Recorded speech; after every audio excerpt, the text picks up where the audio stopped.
Après le 31 janvier, le Royaume-Uni sera enfin sorti de l'Union européenne, mais c'est loin d'être la fin du feuilleton. En fait, l'article 50 qui encadre la procédure du Brexit prévoit, après le retrait, une période de transition censée éviter une rupture trop brusque pour les entreprises et les ménages des deux côtés de la Manche. Le Royaume-Uni va donc sortir des institutions européennes, mais à part ça, tout restera exactement comme avant. Du moins, ça c'est jusqu'à la fin de la période de transition, fixée pour l'instant au 31 décembre 2020. L'année 2020, elle va donc être chargée, puisque tourner le dos, comme les Britanniques le font, à 40 ans d'intégration européenne, ça ne suffit pas. Il faut ensuite maintenant que les deux parties réinventent toute une nouvelle relation de voisinage.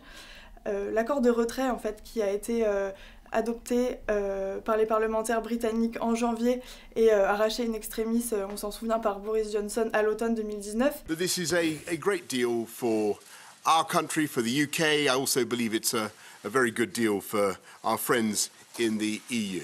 And what it means is that we in the UK can come out of the EU as one united kingdom.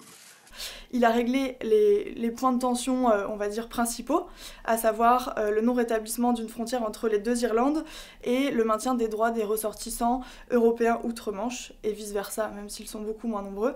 Mais en fait, tout le reste, à savoir les questions de sécurité, de protection des données, de libre circulation ou d'échange de marchandises, sont encore à régler. Et tout ça va devoir être passé au crible en 2020.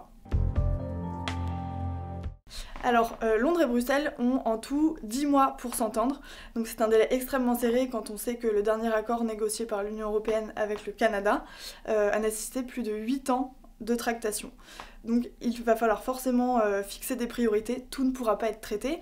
Ces priorités, a priori, ce sera les questions de sécurité, la pêche et la finance.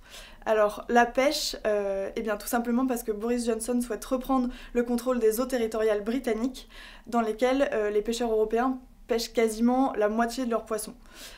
Donc sans concession de sa part sur ce point, on pourrait imaginer par exemple que Bruxelles refuse d'accorder aux institutions financières londoniennes les fameuses équivalences dont elles ont besoin pour exporter leurs produits sur le continent, tout simplement. Alors ces arbitrages, ils vont être très compliqués puisqu'en fait les intérêts des deux parties sont extrêmement liés. Par exemple, pour reprendre l'exemple de la pêche, tous les produits pêchés par les Britanniques ne sont pas destinés au marché britannique mais sont à 70% exportés et en quasi-totalité pour le marché unique européen. Donc c'est la raison pour laquelle Boris Johnson souhaite conclure un accord de libre-échange assez ambitieux avec l'Europe, à la fois pour les marchandises et les services.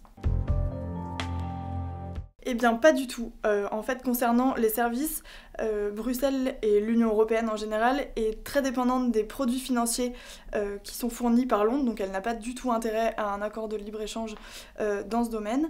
Concernant les marchandises, il semble y avoir un peu plus de compromis pour l'instant.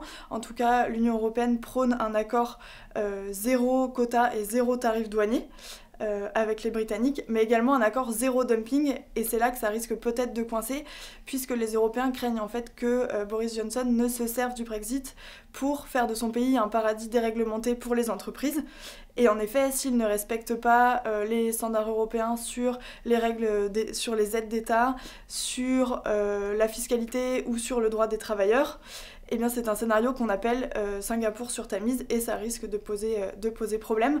Donc Boris Johnson va devoir trouver un équilibre assez subtil pour à la fois s'émanciper d'un supposé carcan européen qu'il déteste, tout en maintenant un lien qu'il reste à définir entre les Britanniques et le marché unique, dont son pays est très dépendant en fait, puisque si on regarde, 58% des exportations britanniques sont destinées au marché européen et réciproquement, 65% des produits importés par les Britanniques viennent du marché unique.